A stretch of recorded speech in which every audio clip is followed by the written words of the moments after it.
O erro que quase todo investidor iniciante comete. Bom, antes de começar a se aventurar no mundo das ações e dos fundos imobiliários de olho unicamente no dividendo, deixa eu te mostrar alguns dos erros comuns que quase todo investidor iniciante comete, que é basicamente começar a investir sem entender o próprio perfil, sem ter a sua reserva de emergência e principalmente com foco em ganhar dinheiro rápido. Então, se você gosta desse tipo de conteúdo, se você quer também, assim como eu, se adentrar no mundo dos investimentos, então peço para você que se inscreva no canal, que deixe o like, deixe o comentário, porque isso vai me ajudar muito a continuar trazendo conteúdos como esse e vai fazer o YouTube entender que o conteúdo é relevante para que entregue a demais pessoas. O fato é que se você pular qualquer uma dessas etapas que eu vou te falar, a sua chance de desistir do processo no meio do caminho são enormes. Então hoje eu vou te ensinar a montar uma carteira diversificada, começando com pouco dinheiro, mas do jeito certo. O primeiro passo que vem antes de tudo é basicamente entender qual o seu perfil de investidor. Lembrando que não existe o perfil certo ou o perfil errado, o perfil bom ou o perfil ruim.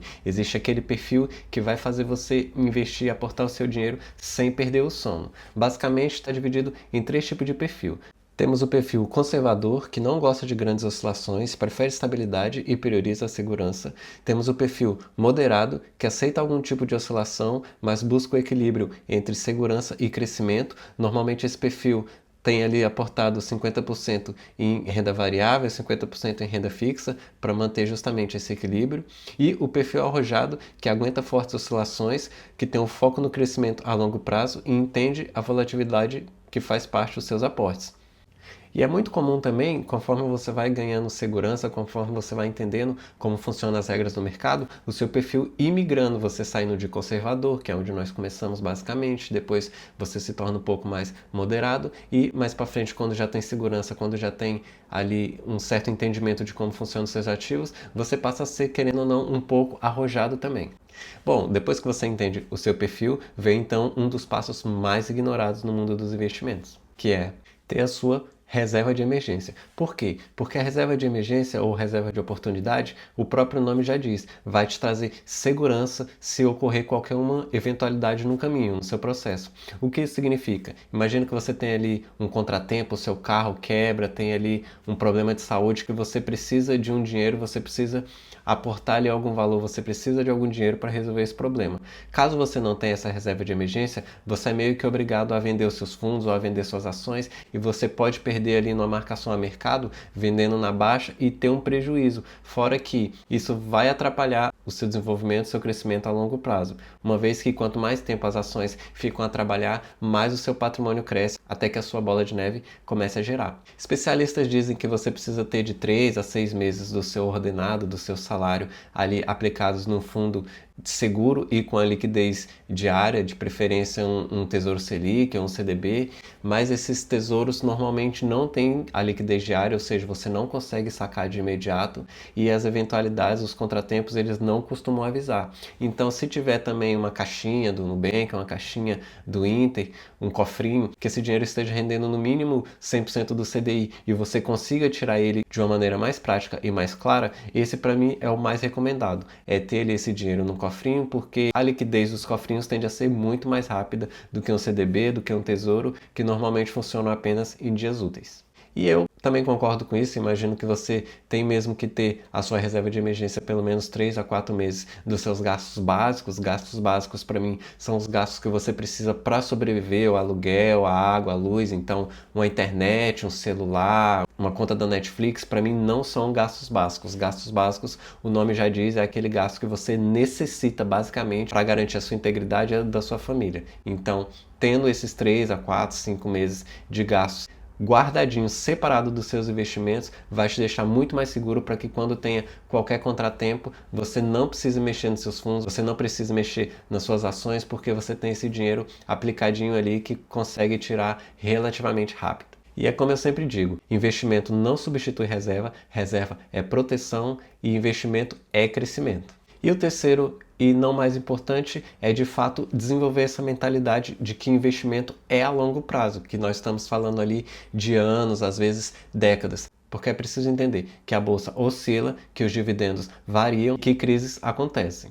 Logo, se de fato você investe pensando em meses, qualquer oscilação para baixo, qualquer oscilação negativa já vira uma forte crise e já te faz pensar em vender os seus ativos. Quando na verdade você investindo com um pensamento a longo prazo, há anos, pensando em anos, qualquer queda você pode enxergar ali como oportunidade. É o que eu vejo acontecer no dia de hoje, em que a Selic está em 15%, então nós temos ali uns fundos, principalmente algumas ações muito descontadas, sendo vendidas num preço muito baixo, e isso para mim é oportunidade, porque quando a Selic começar a cair, e os especialistas dizem que ela vai cair, esses preços dessas ações e fundos tendem a se ajustar e a subir gradativamente. E essa parte, querendo ou não, prepara a mentalidade do investidor. É ele entender que a longo prazo, que os anos, que o tempo vai fazer, vai somar e muito na equação quando ele olha para os seus dividendos, quando ele olha para o seu dinheiro aportado. Agora sim, considerando que você já identificou o seu perfil e já tem a sua reserva de emergência, eu vou mostrar aqui na prática como montar uma carteira diversificada de FIIs e ações com foco em dividendos e, obviamente, pensando a longo prazo. Bom, como eu sempre ressalto, isso não é recomendação de investimentos, você precisa sempre estudar muito bem onde você coloca o seu suado dinheirinho.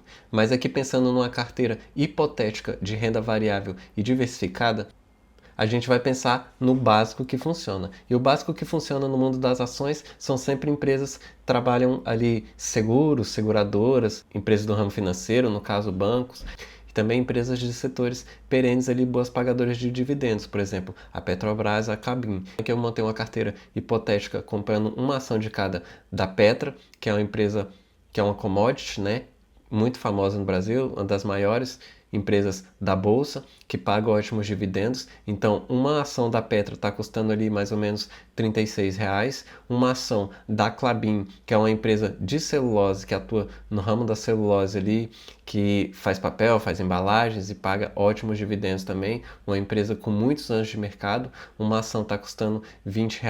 Eu tenho aqui uma ação de seguradora que é a Caixa Seguros, mas também poderia ter aqui a Porto Seguros. Na minha carteira pessoal eu tenho a BB Seguridade, que são empresas seguradoras que também pagam ótimos dividendos. Aqui eu tenho a Itaúsa, que é dona do Itaú, que é dona da Havaianas, da Alpargatas, também paga bons dividendos. Então até agora temos aqui duas commodities, né? Uma seguradora, tenho aqui uma, querendo ou não, o Itaú é uma empresa financeira, acho que o maior banco da América do Sul. E depois eu tenho aqui uma empresa de saneamento, que é a CEMIG, uma empresa de energia elétrica, que tem um foco ali mais ou menos no centro-oeste de distribuição de energia, também pagam ótimos dividendos. Ainda olhando para essa nossa carteira hipotética, eu tenho aqui também alguns fundos imobiliários. Eu coloquei aqui uma cota de cada, a maioria é base 10, justamente para o fácil acesso. Então a gente consegue sim montar uma carteira com pouco dinheiro, investindo pouco e diversificada. Então eu tenho aqui o HGBS, que é um fundo de shoppings, uma cota dele está custando mais ou menos R$ 20. Eu tenho aqui o GGRC, que é um fundo de galpões logísticos, e uma cota dele está custando aqui mais ou menos R$ 10. MXFR11, que é um fundo de papel. Tenho aqui também o BTCI, que também é um outro fundo de papel, mas é mais voltado para inflação, enquanto o MXFR11 é um pouco mais voltado à CRIs, né, a Certificado de Recebíveis Imobiliários, e o GARI, que agora é um fundo híbrido, que tem tanto galpões logísticos quanto supermercados ali no seu portfólio. Então essa carteira ficaria com 63% em ações, 36% em fundos imobiliários. Ela estaria dividida as ações da seguinte forma, então pode ver que uma parte está ali energia elétrica, tem as holdings diversificadas, que é no caso da Itaúsa, que tem não só bancos, mas empresas também. Tem ali uma parte do refino e distribuição, que é no caso da Petrobras, também poderia substituir facilmente pela Vale ou ter as duas em carteira, e isso é você que decide. Empresa de papel e celulose, que é no caso da Klabin, que para mim é uma ótima empresa, eu tenho, mantenho, não pretendo vender. E na parte dos FIIs, eles estariam diversificados da seguinte forma: eu teria uma partezinha em shoppings e varejo, tem a parte híbrido ali pelo GARI, tenho galpões e indústrias, o GGRC, o BTCI e o MXFR11, dois fundos de papel que completariam essa carteira. Então, estaríamos montando essa carteira gastando aproximadamente R$ 160, para se ver que não precisa de muito para começar no mundo dos investimentos. Você precisa começar e, obviamente, ter constância. Bom, então eu trouxe esse vídeo para te esclarecer primeiramente que tem alguns passos que não podem ser ignorados quando você começa no mundo dos investimentos, mas não existe um começo perfeito. Você precisa começar e, obviamente, ir se preparando e aprendendo com os seus erros. Então, se esse vídeo te ajudou de alguma forma, eu convido você a se inscrever no canal, a maratonar os outros vídeos, porque aqui eu trago insights diretos de como começar no mundo dos investimentos. Também compartilho aqui o meu avanço pessoal com a minha carteira pública. Então, se ficou até aqui, eu só tenho a dizer muitíssimo obrigado. Então, pelo seu tempo, eu agradeço demais. Nos vemos numa próxima e tchau!